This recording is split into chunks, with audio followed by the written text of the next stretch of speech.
say that Corey explaining that the I think it's Fred Ornberg. I think that is partially answering that question, right? If you're levered anyway, no need to be scared, or are the risks that you're adding multiplicative? And they're not. That's the whole point, right?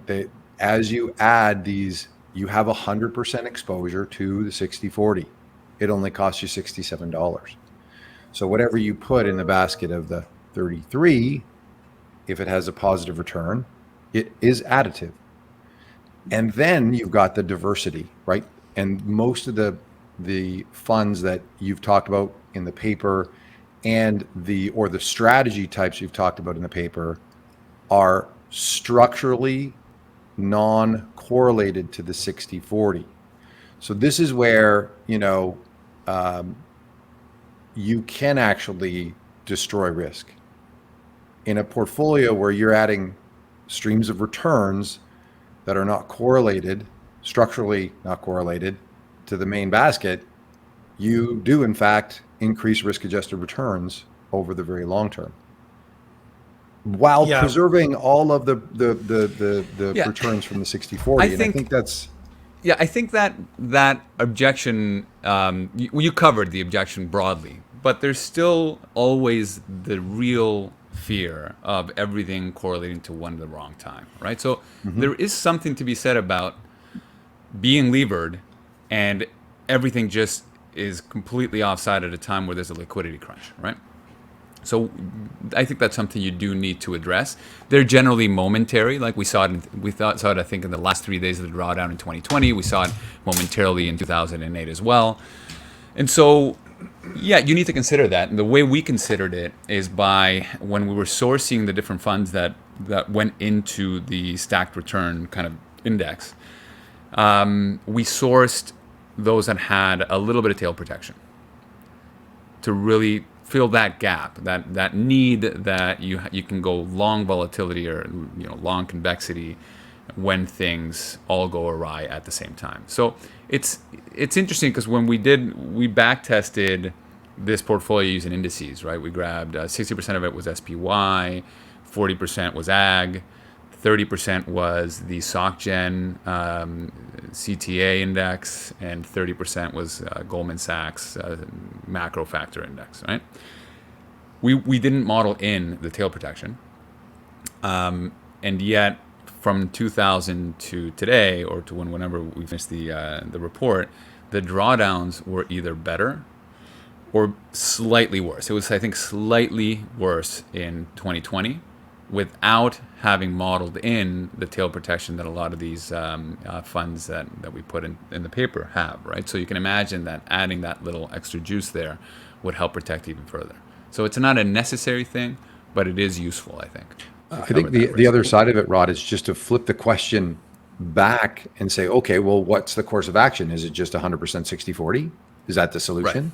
And then we come back to the very beginning of the conversation for all those reasons we talked about initially, starting yields, starting valuations of all cash flowing assets being expensive. So you're going to have to take some kind of risk. What is it that you would prefer to take? And how are you going to approach that?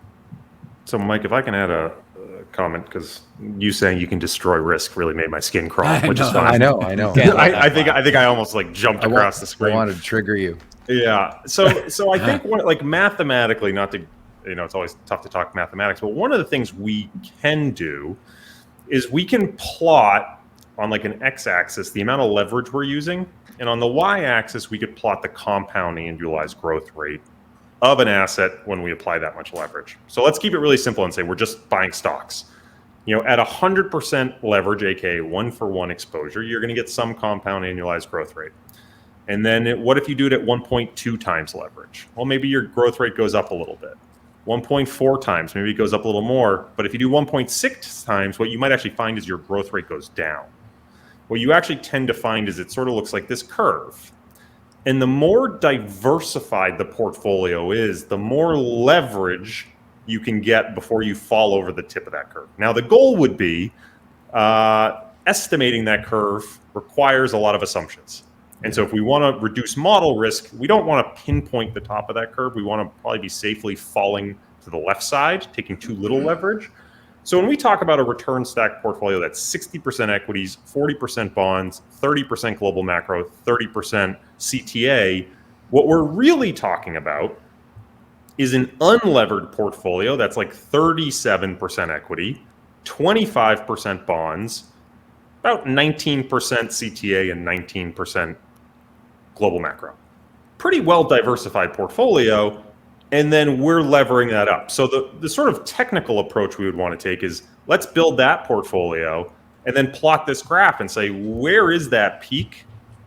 And we can use it doing historical numbers, or we can try to forecast in certain ways. But where is that peak where that's the optimal leverage point if we know the future?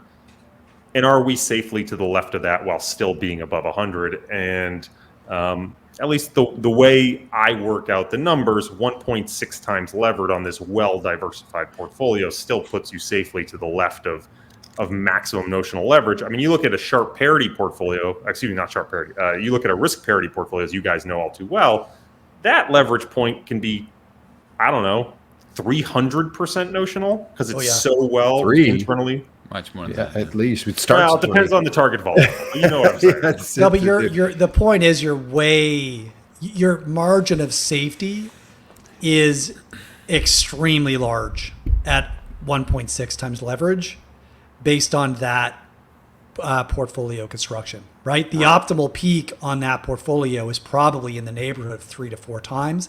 And if you were to use the empirical Max Kelly is probably well north of that, right? But so this is an extremely prudent level of leverage contingent on the amount of structural diversity in the portfolio.